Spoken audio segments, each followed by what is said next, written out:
할렐루야. 오늘 발랄하고 경쾌하죠. 저 20대 청년부라고 생각이 드는데, 저도 이런 말 해놓고 참 당황스럽네요. 아무튼 우리 헌신을 다짐하는 발랄한 우리 11 여전도회에서 큰 박수로 한번 격려하겠습니다.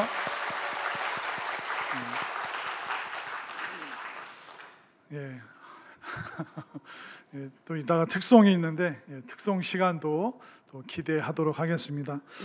설교 전에 먼저 좀 광고 말씀드리면 이제 부고 장례 문자 받으셨을 텐데 우리와 함께 신앙생활 하셨고 또 강현숙 권사님, 남편 되시는 고 김태환 안수지사님 하나님의 부르심을 받으셨고 이제 오늘 주일 지나서 내일 월요일 오전 9시 30분에 발인 예식이 있습니다.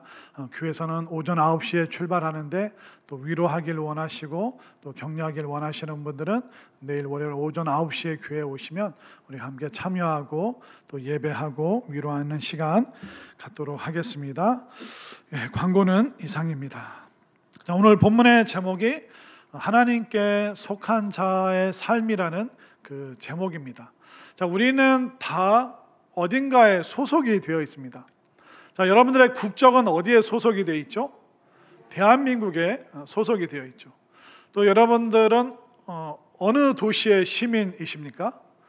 대전시에 우리는 속해 있습니다. 또 여러분들은 사회생활 하시면서 각자의 직장, 소속된 일터들이 다 있습니다. 또 여러분들은 어느 교회 소속이죠? 성산교회 소속입니다. 성산 일출봉이 아닙니다. 우리는 성산 교회 소속입니다.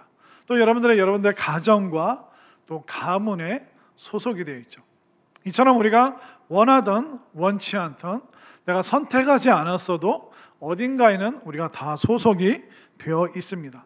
그런데 문제는 뭐냐면 내가 속한 곳에 영향을 내가 받게 되어 있습니다. 만약 우리가 어둠의 조직에 속해 있으면 어떨까요? 우리 11년 전에는 그럴 일은 없겠지만 껌 좀 씹으신 분들이 있을까요? 뭐 성현이 집사님 말고는 딱히 없겠죠.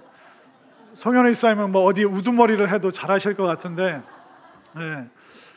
저분이 그런 어둠의 세계에 발 담궜다는 게 아니라 우리가 뭔가 좋지 않은 조직에 발을 담그게 되면 그 조직에 영향을 받을 수밖에 없습니다. 우리는 대한민국의 영향을 받고 대전시의 영향을 받고 속한 교회의 영적인 영향을 받고 또 가정과 가문의 어떤 정서적인 영향을 꼭 받게 되어 있죠. 그러다 보니까 내 소속이 어딘가, 내가 어디에 속해 있는가 이걸 잘 확인하고 점검하는 것이 필요한데 어떻게 보면 우리는 이중 국적자입니다. 우리는 세상 나라에 속해 있지만 또 어디에 속해 있습니까? 바로 하나님 나라 천국에 속한. 그러니까 이 이중적인 삶 속에서 우리는 어떻게 보면 늘 긴장관계에 있습니다. 세상 나라 속에서도 내가 하나님 나라 사람으로 살아야 되는 그 사명. 그렇기 때문에 우리는 내가 땅에 속한 신분이지만 진짜 나의 소속은 바로 하나님 나라에 속해 있다는 이 의식을 우리 11년 뿐만 아니라 모든 성도님들도 내 소속을 하나님 나라라는 것을 분명히 인지하시고 또 밝히시기를 바랍니다. 왜 그러냐면 우리가 나의 소속을 정확하게 하지 않으면 사탄은 늘 틈을 타서 우리를 공격해서 하나님 나라라는 신분을 이 땅으로 그냥 확 끌고 내려와서 그래 모르겠다. 내가 예배드릴 때는 믿는 사람이지만 세상에서는 똑같이 살아야지 그런 마음으로 자꾸 우리를 끌고 내려갈 때가 많이 있습니다. 그렇기 때문에 내가 내 신분에 대해서 내 소속에 대해서 밝히지 않고 말하지 않으면 사탄은 계속 그것을 이용해서 여러분들이 뭐에 약하고 뭐에 넘어지고 또 뭐에 두려워하는지 그것을 알고 있기 때문에 그것을 이용해서 우리의 신분을 또 우리의 소속을 온통 다 뒤흔들어 놓을 때가 있다는 것입니다. 그렇기 때문에 오늘 성경 말씀은 우리의 신분을 정확히 확인하고 절대로 이 신분과 소속에서 이탈하는 위험한 일이 생기지 않기를 바라면서 사도 요한이 쭉 이렇게 설명을 하고 있습니다. 요한일서 1, 2, 3서 배경을 설명하기 위해서는 사도 요한을 얘기해야 되는데, 요한은 3개의 성경을 썼습니다. 요한복음, 요한 1, 2, 3서, 그리고 마지막 요한계시록. 이 3가지가 뭘 의미하냐면 우리가 믿는 예수님이 누구신가, 예수님에 대해서 요한복음에서 설명하고 있고, 예수님을 믿는 우리는 어떻게 살아야 되는가, 그 삶에 대해서 요한 1, 2, 3서에서 다루고 있고, 그럼 믿는 사람의 결말은 무엇인가, 그것을 바로 요한계시록에서 우리가 자세하게 알려주고 있는 것입니다. 그러면서 이 땅을 살아가는 바로 세상 나라와 하나님 나라 사이의 이 긴장관계 속에서 우리가 어떤 소속을 명확히 해야 되는가, 그것을 잘 알려주고 있습니다. 그래서 오늘 본문 말씀 18절과 19절에 보면 공통된 표현이 나오고 있습니다. 자, 18절 말씀을 한번 볼까요? 하나님께로부터 난 자는, 자, 하나님으로부터 태어났으면 바로 하나님 자녀고 하나님 소속이라는 겁니다. 자, 그 다음에 19절로 한번 가볼까요? 19절 함께 읽습니다. 시작. 또 아는 것은 우리는 하나님께 속하고 온 세상은 악한 자 안에 처한 것이며. 우리는 누구에게 속했습니까? 하나님께 속했다. 그러니까 우리는 하나님으로부터 믿음으로 태어났기 때문에 우리는 하나님의 소속일 뿐만 아니라 하나님께 속한 자가 되었다. 그러면 하나님께 속한 자는 어떤 삶의 특징이 있을까요? 먼저 첫 번째는 영생을 소유한 사람이 되는 것입니다. 그러니까 하나님께 속한 자는 이 영생에 대한 확신이 있다. 그것을 힘주어서 말하고 있는데, 자, 13절 말씀 볼까요? 13절 말씀 시작. 내가 하나님의 아들의 이름을 믿는 너희에게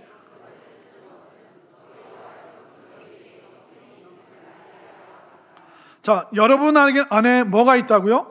영생이 있음을 알게 하려고 성경 말씀이 또한 요한 1, 2, 3서가 쓰여져 있다라고 설명하고 있습니다. 자, 영생 풀어서 설명하면 영원한 생명입니다. 근데 영원한 이 생명이라는 단어 안에 무슨 뜻이 또 있냐면 바로 공간과 시간이라는 그 원어의 의미 안에 영생 아래에는 바로 공간과 시간의 의미도 있습니다.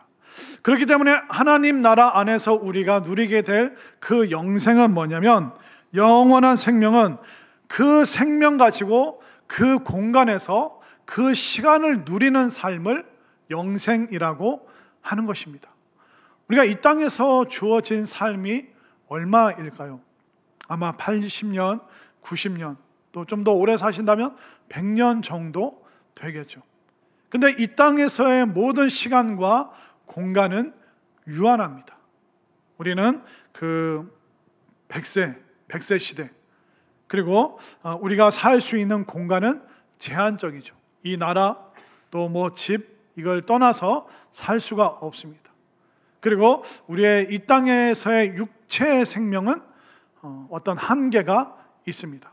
그러니까 한계를 가진 공간에서 한정된 시간만을 우리가 살지만, 바로 예수님을 믿고 하나님께 속한 사람은 영원한 생명, 그 생명 가지고 그 공간에서 그 시간들을 영원토록 보낼 수 있는 그 특권이 누구에게 주어졌다고요? 하나님께 난 자, 하나님께 속한 자, 우리 믿음으로 살아가기로 결단하는 모든 사람은 바로 이 영생, 그 공간, 그 시간에 속해 있음을 여러분들 분명히 믿으시기를 바랍니다. 그러니까 하나님께 속한 사람은 이 영생이 믿어지는 거예요. 하나님 나라가 진짜 믿어지는 거예요. 우리 10, 11년 전인데 하나님 나라 믿어지십니까? 우리 젊으신 분들은 너무 멀리 있나요? 아니요, 하나님 나라는 늘 우리 가까이 있는 것입니다.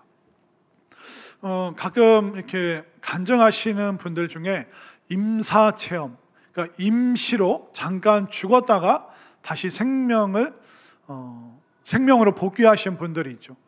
우리 교회에서 유치부 전도사 하셨던 정성원 전도사님도 어떠셨죠?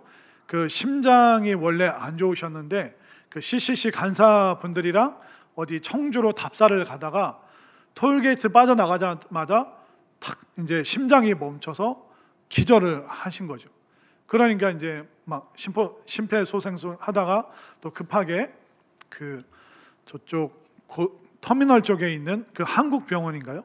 그쪽으로 이제 옮겨왔는데 거의 한 2-30분 동안 이제 의식이 없는, 그 심장이 뛰었다가 안 뛰었다가 이제 그런 경우를 겪은 적이 있습니다. 나중에 이제 그 정성원 전사님이 이제 오셔가지고 목사님 천국 보고 왔어요. 이제 그 얘기를 쭉 하시는 거예요. 딱 숨이 멎는 순간 영혼이 슉 어떤 까만 공간을 통해서 그 통로를 통해서 쫙 올라가는데 가다가 갑자기 어떤 빛을 보고 그 빛만 보고 그냥 쭉 다시 돌아왔다고 하시더라고요. 그런데 또 수많은 이런 임사 체험을 가진 믿음의 분들도 참 많습니다. 제가 본 어떤 장로님은 예배 드리다가 이제 좀 큰 교회는 이렇게 장로님들이 앉는 자리들이 따로 있어요.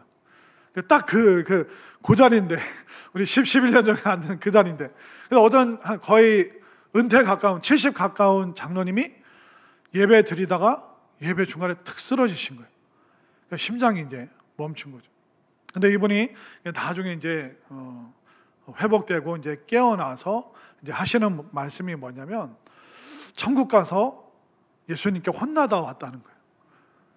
근데 그분이 어떤 장로님이냐면 이제 교회 건축은 다 앞장서셨습니다. 그리고 해외 여러 선교지에 본인의 이름으로 아무개 이름의 기념교회, 기념 선교관, 비전센터 이런 걸 막 지으신 분이에요. 그래서 교회 성도들도 다 알아요. 저분이 교회를 위해서 또 선교를 위해서 진짜 적어도 50억은 헌금하신 분이다.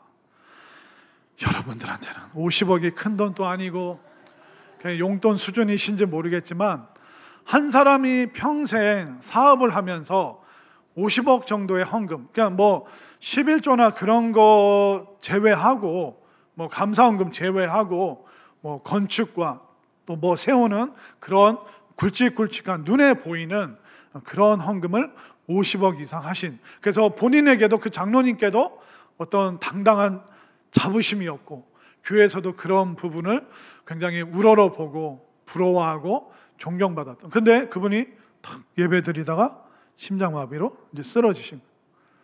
그래서 이제 그 정성원 전사님이랑 했던 얘기랑 똑같은 거예요.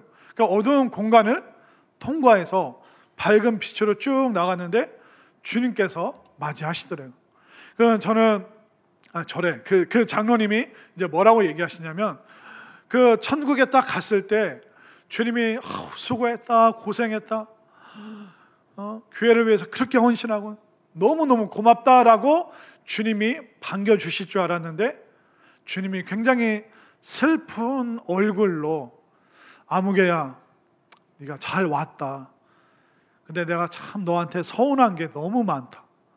아니 주님, 저한테 서운한 게 있으시다뇨. 저는 주님 위해서 최선을 다했고 재정적으로 헌신했고 모든 걸 다 교회를 위해서 주님 나라 위해서 쏟아 부었는데요, 네가 사람들 공적으로 사적으로 50억을 헌금해서 네가 굉장히 자랑스러워하는 거 아는데 하나님 나라에서 50억은 그 티끌만도 못하다. 하나님 나라의 부요하심에 비하면 50억은 그 티도 안 난다. 그럼 주님, 제가 그렇게 헌신한 건 뭡니까? 이게 아무것도 의미가 없는 겁니까? 근데 주님께서 거기에 대해서 얘기하시지 않고 그 장로님께 서운한 거, 그게 뭐였냐면 네가 그 건설 회사 하면서 부하 직원들에게 어떻게 대했느냐. 네가 교회 장로라고 하면서 때로는 네가 직원들 월급을 막 밀리고, 월급은 밀리면서 헌금은 네가 또 드려야 된다고 하고, 그러면서 힘들어하고 한 달, 두 달 기다렸던 그 애타게 기다린 월급을 기다린 그 직원들의 마음 너 헤아린 적이 있느냐? 그리고 교회에서 네 차 어떤 청년이 자전거로 가다가 탁 살짝 긁었는데 노발대발하고 막 고쳐놓으라고 막 기사한테 막 소리 지르고 그 청년 그 시험 들어서 교회 떠나지 않았느냐? 그러면서 사람들을 잘 대하지 못했던, 사람들의 믿음을 낙심케 하고 시험 들게 했던 그 부분, 내가 너를 너무 사랑하지만 내가 너한테 참 서운하다. 그 한 사람 한 사람이 교회고 바로 나의 몸이다. 근데 너는 나의 몸에 대해서, 나의 교회에 대해서 어떻게 했느냐? 너는 눈으로 보이는 그 업적으로 모든 것을 해결함 받으려고 했지만 넌 정말 진심으로 헌금했는지, 아니면 사람들에게 자랑스럽게 보이기 위해서, 눈에 보이는 그것을 위해서, 업적을 위해서 했는지. 그러나 네가 사람들에게 대한 거, 그거 나 참 서운하다. 그래서 그리고 다시 예수님이 그 장로님을 돌려보냈죠. 그래서 하루인가 이틀 있다 깨어나셔가지고 이분이 펑펑 울면서 그 회사 직원들에게 공개적으로 다 사과를 하고, 그 청년 연결해서 찾아가서 무릎 꿇고 사과하고. 그러니까 영생을 소유한 사람, 하나님께 속했다는 그 사람은 그 생명 가지고 그 공간에서 그 시간을 보낼 텐데, 근데 그것을 준비하는 시간이 언제입니까? 바로 여기잖아요. 그러니까 나중에 영생을 누리는 것이 아니라 지금 여기서부터 영원한 삶이 무엇일까, 여기에 대해서 늘 고민하고 기도하는 사람이 바로 하나님께 속한 사람인데, 우리 11여 전도회 또 우리 모든 성도님들도 이 천국에 대한 그 시간과 그 공간과 그 생명에 대한 그 소망이 우리에게 가득할 수 있게 되기를 바랍니다. 그리고 하나님께 속한 사람은 어떤 사람이냐면, 두 번째, 하나님을 향한 담대함이 있는 사람이 바로 하나님께 속한 사람들입니다. 자, 14절 말씀을 한번 볼까요? 14절 시작. 그를 향하여 우리가 가진 바 담대함이 이것이니 그의 뜻대로 무엇을 구하면 들으심이라. 그를 향하여 우리가 가진 바 담대함이 이것이니, 이 담대함이라는 것은 뭐냐면 하나님께 함부로 해도 된다 그 말을 하는 것이 아닙니다. 하나님을 향한 담대함이란 뭐냐면 하나님 앞에 나아갈 때 거리낌이 없는 사람, 그러니까 두려움이 없는 사람, 숨김이 없는 사람, 솔직한 사람. 그러니까 하나님 앞에 그렇게 거리낌 없이 나갈 수 있는 사람이 바로 하나님께 속한 자. 그러나 하나님께 속하지 않으면 어떨까요? 하나님께 나간다는 것 자체가 두려운 거예요. 하나님은 나를 혼내시려고 하고 나에 대해서 못마땅하게 여기시고 나 마음에 안 들어 하시고, 그 마음을 품고 있다는 것은 하나님께 속하지 않았다는 것이죠. 그러나 하나님께 속하고 하나님의 그 자녀된 신분을 깨닫고 알게 되는 사람은 어떨까요? 하나님 앞에 갈 때 담대함, 거리낌 없고 두려움 없고 솔직하게. 여러분들 자녀들 어떻습니까? 저희 자녀도 마찬가지인데 저한테 돈을 맡겨놓은 줄 알아요. 엄마한테 용돈 받아 쓰다가 다 쓰면 누구 찾아올까요? 아빠 찾아. 아빠, 저희 아들인지 딸인지 말 안 하겠습니다. 근데 저랑 되게 비슷하게 생겼어요. 머리만 저보다 좀 길어요. 걔는 누구는 돈 생기면 계속 모으는데 걔는 친구들 사주고 뭐 사 먹고 막 그런 걸 좋아하더라고요. 그러니까 돈 없으면 저한테 와서 아빠 얼마만 빌려줘. 수백 번을 빌려줬는데 한 번도 안 갚았어요. 몇 살 되면 갚는 거예요. 근데 뭐 너무 당당해요. 돈 좀 내놓으라는 거예요. 강도만 아니지 그냥 스스럼 없이 그냥. 왜 그 아이가 저한테 그렇게 말할 수 있을까요? 네, 바로 아빠니까. 아빠랑 딸, 이 비밀인데 아빠랑 그 자녀의 관계이기 때문에 당당한 거예요. 담대한 거예요. 거리낌 없는 거예요. 부끄럽지 않은 거예요. 솔직한 거예요. 엄마가 준 용돈 다 썼어. 이젠 아빠가 도와줄 차례야. 아빠 돈 내놔. 집에 들어가는 게 무섭습니다.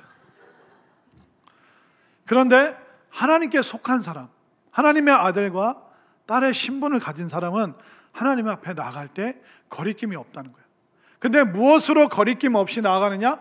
바로 기도로 하나님께 거리낌 없이 나아갈 수 있는 사람이다 라고 말하고 있습니다. 그러니까 우리는 하나님께 기도로 나아가는 것이죠. 그래서 15절 말씀을 한번 볼까요? 15절 말씀 시작. 우리가 무엇이든지 구하는 바를 들으시는 줄을 안즉 우리가 그에게 구한 그것을 얻은 줄을 또한 아느니라. 아멘인가요? 그러니까 14절과 15절은 하나님께 속한 사람은 담대하게 거리낌 없이 솔직하게 부끄럼 없이 하나님께 기도할 수 있다라고 말하고 있습니다. 그래서 기도는 하나님의 자녀들의 특권이죠. 하나님께 속한 자들의 특권이 뭐냐면 하나님께 부르짖어 기도할 수 있다는 겁니다. 그런데 11년 전에 기도 잘하고 싶으세요? 그럼 어떻게 비결을 좀 알려드릴까요? 기도를 잘하는 비결은 그 유창한 기도, 또 온갖 미사여구 이걸 사용하는 것이 잘하는 기도라고 말하기는 어렵습니다. 그러니까 유창한 기도가 나쁘다는 건 아니에요. 근데 우리의 기도가 유창한 기도가 될 것인가, 아니면 하나님께 상달되고 응답받는 기도가 될 것인가. 그래서 기도를 잘한다는 것은 유창한 기도를 말하는 그것도 있지만, 그러나 진짜 기도를 잘하는 것은 하나님께 상달되는 기도, 하나님께서 응답하시는 기도. 그러면 이 응답하시는 기도를 어떻게 하면 우리가 할 수 있는가? 그 15절의 이야기가 14절에 나와 있습니다. 다른 방법이 아닙니다. 14절을 보십시오. 14절 시작. 그를 향하여 우리가 가진 바 담대함이 이것이니 그의 뜻대로 무엇을 구하면 들으심이라. 자, 기도가 내 뜻을 나열하는 겁니까? 그의 뜻 안에서 그분의 뜻을 구하는 것입니까? 예, 그분 안에서 그분의 뜻을 구하는 것이 진짜 유창한 기도고 좋은 기도고 상달되고 응답받는 기도다라고 체험해본 사도 요한이 말해주고 있습니다. 보통 우리는 우리의 것을 막 나열을 하잖아요. 그러니까 내가 원하는 소원이 이루어지는 것이 기도 응답이라고 생각합니다. 그런데 간혹 잘못된 기도가 응답되어 버리면 어떨까요? 오히려 그것이 우리를 해롭게 만들 수가 있습니다. 하나님, 막 돈이 필요해요. 아파트가 필요해요. 새 자동차가 필요해요. 하나님 다 들어주셨어요. 아파트도 옮기고 자동차도 새로 사고. 근데 그렇게 그거 원할 때는 열심히 나와서 기도하더니 아파트 구하니까 아파트 커튼 바꿔야 돼요. 뭐 타일 바꿔야 돼요. 리모델링 해야 돼요. 그런 뭐 가구 사와야 돼요. 그 아파트에 뭐 채우느라고 교회를 안 오는 거예요. 주말마다 신랑이랑 가구 좀 보러 다니고 커튼 보러 다니고. 그 신랑은 또 하나님 복 주셔서 차를 샀는데 그 차 타고 캠핑 간다고, 놀러 간다고, 골프 친다고 맨날 동서남북으로 사방으로 돌아다니느라고 예배를 안 드리는 거예요. 하나님 이거 주세요. 이거 안 주면 나 죽어요. 그러니까 내 소원을 쫙 나열해서 하나님이 다 들어주셨는데 하나님을 떠난 사람이 됐어요. 하나님께 속하지 않은 세상의 사람이 되어버리고 말았어요. 그러면 그 기도를 하나님이 응답해 주시면 우리가 해로워지기 때문에 때로는 우리의 잘못된 기도를 응답 안 하실 때도 있는 것입니다. 그래서 그 뜻 안에서 하나님의 뜻이 뭘까요? 먼저 그의 나라와 그의 의를 우리가 구하는 것이죠. 그 나라와 그의 의가 무엇입니까? 바로 우리가 제자가 되고 증인이 되는 것. 주님, 제가 제자가 되길 원합니다. 증인이 되길 원합니다. 그 삶을 위하여 내가 이렇게 살아가기를 원합니다. 내가 원하는 것 나열하는 것 그 이전에 제자로 증인으로 살고 싶습니다. 내가 전도 갈까 말까 그게 아니라 하나님 시간이 없는데 어떻게 하면 전도 나갈 수 있을까요?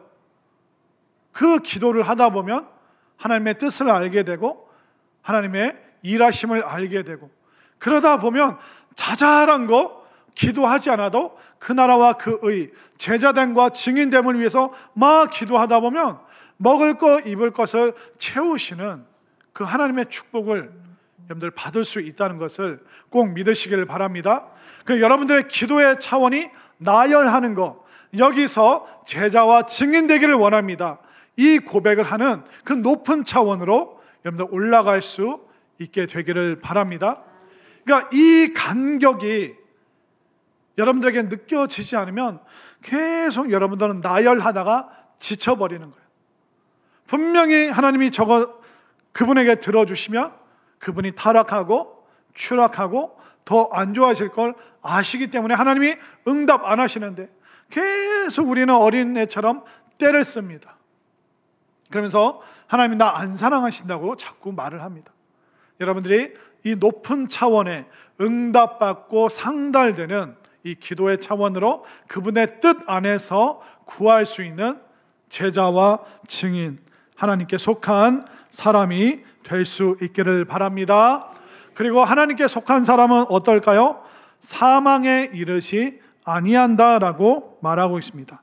자, 오늘 본문 16절과 17절. 16절이 좀 이게 번역이 좀 어렵게 돼가지고 현대인의 성경으로 한번 보여주시겠습니까?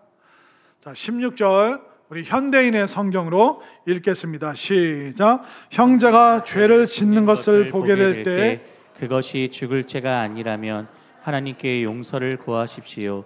그러면 하나님께서 그를 살려주실 것입니다. 그러나 죽을 죄가 있습니다. 그것에 대하여 나는 기도하라고 말하지 않습니다.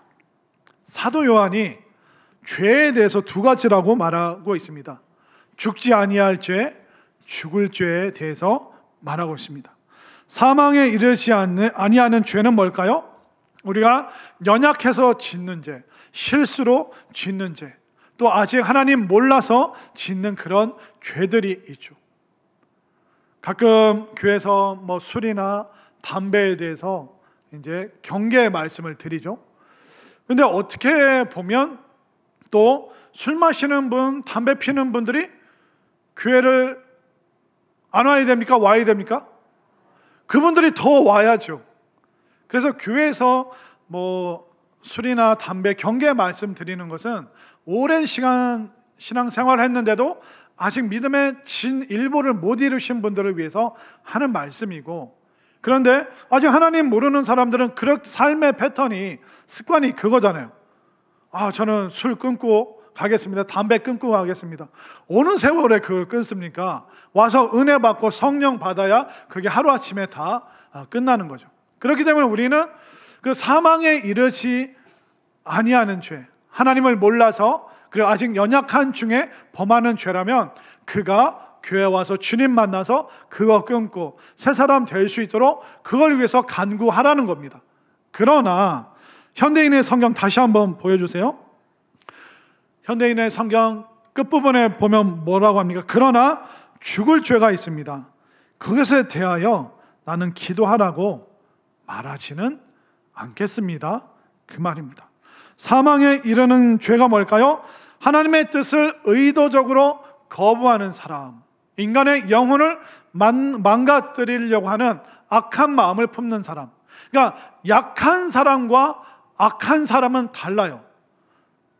사도 요한이 사망에 이르지 아니하는 죄라는 것은 뭐냐면 약함으로 인하여 실수하는 것, 그거는 그 사람을 위해서 기도해 주라는 거예요. 그러나 악한 마음으로 행하는 행동들, 너무 뻔뻔하게 하는 그런 일들, 사람의 영혼을 망가뜨리고 믿음을 훼손시키고 하나님을 모욕되게 하는 그런 죄는 죽을 죄입니다. 거기에 대해서는 나는 기도하라고 말하지는 않겠습니다. 무섭죠? 바로 구원과 심판, 그 사이에 놓여있는 사람들의 현실을 말하는 것입니다. 여러분들 어떻게 사시겠습니까?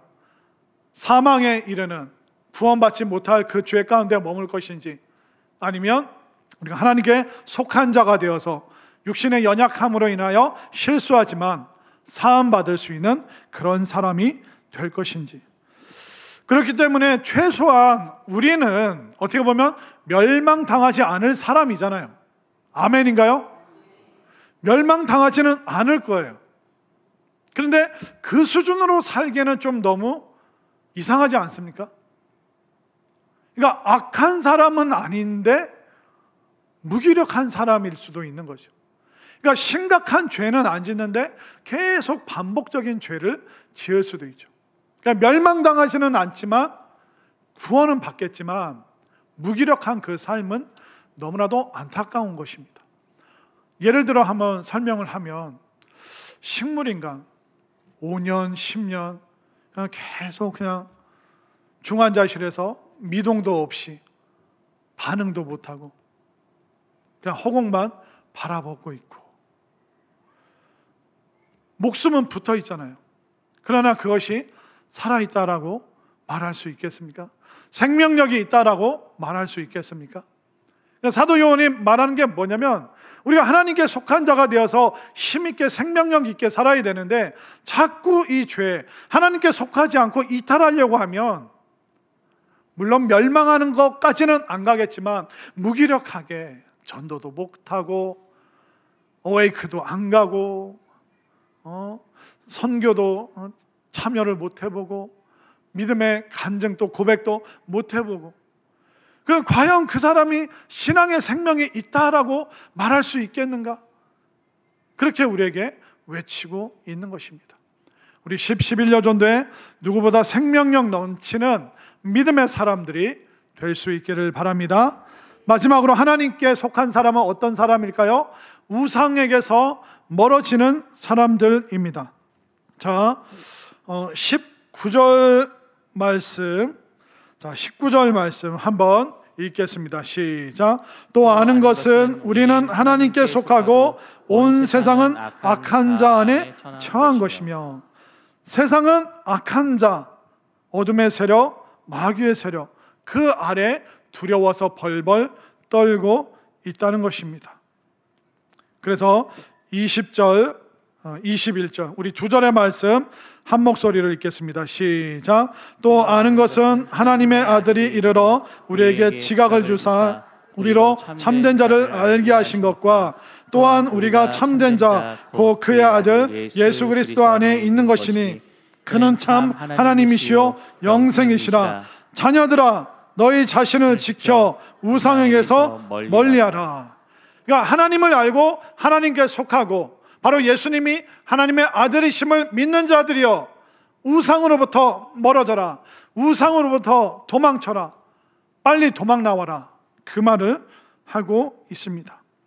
우상이라는 게 뭘까요? 보통 우리는 어떤 형상, 부적 이런 걸 생각을 합니다. 그런데 근본적으로 우상이라는 것은 뭐냐면 하나님으로부터 우리를 멀어지게 하는 모든 문화와 사상과 이 세상 습관과 가치관을 우상이라고 말합니다. 형상과 부적을 붙이지는 않아요.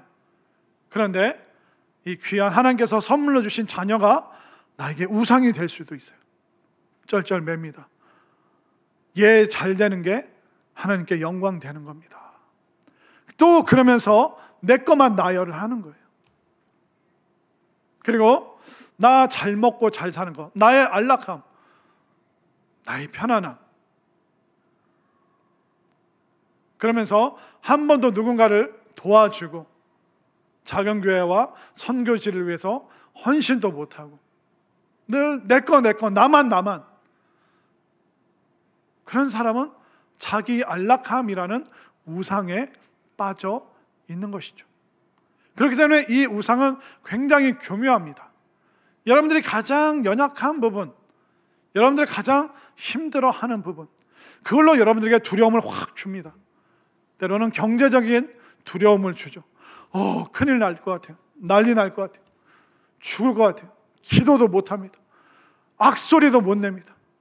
그 두려움에 사로잡혀서 그 두려움 때문에 세상 어둠에 질질 끌려다니는 거예요.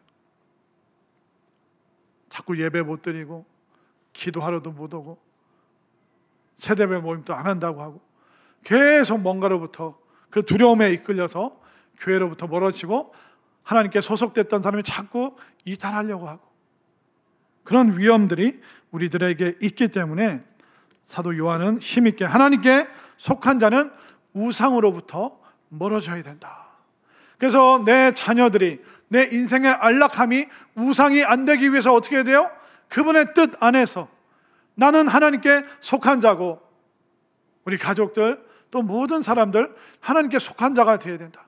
우리는 함께 제자가 되고 증인이 되어야 된다.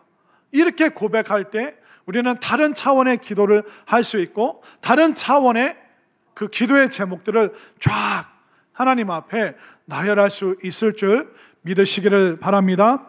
그렇기 때문에 여러분들의 명성이 높아지고 내 어깨가 자꾸 높이 올라가고, 그것만이 진짜 복이 아니라는 것입니다. 준비되지 않은 상태에서 그런 복을 덥석 받다 보면 우리를 위태롭게 만들 수도 있는 것입니다. 그렇기 때문에 우리 11여 전도회 또 우리 모든 성도님들의 소원이 나는 하나님께 속한 사람입니다. 나는 하나님으로부터 절대로 이탈하지 않겠습니다. 그 고백을 하시기를 바랍니다. 그러한 사람에게 바로 영생을 허락하실 줄 믿으시기를 바랍니다. 그런 사람들은 하나님을 향한 담대함 가지고 하나님이 원하시는 그 기도를 올려드릴 수 있습니다. 하나님께 속한 사람은 사망에, 멸망에 이르지 아니합니다. 또 하나님께 속한 사람은 우상으로부터 빨리 벗어나는 것, 멀어지는 것을 선택하게 될 것입니다. 우리 11여 전도회뿐만 아니라 우리 모든 성산의 믿음의 식구들이 하나님께 속한 자로서 세상을 이기는, 승리하는 사람들 되시기를 간절히 소망합니다.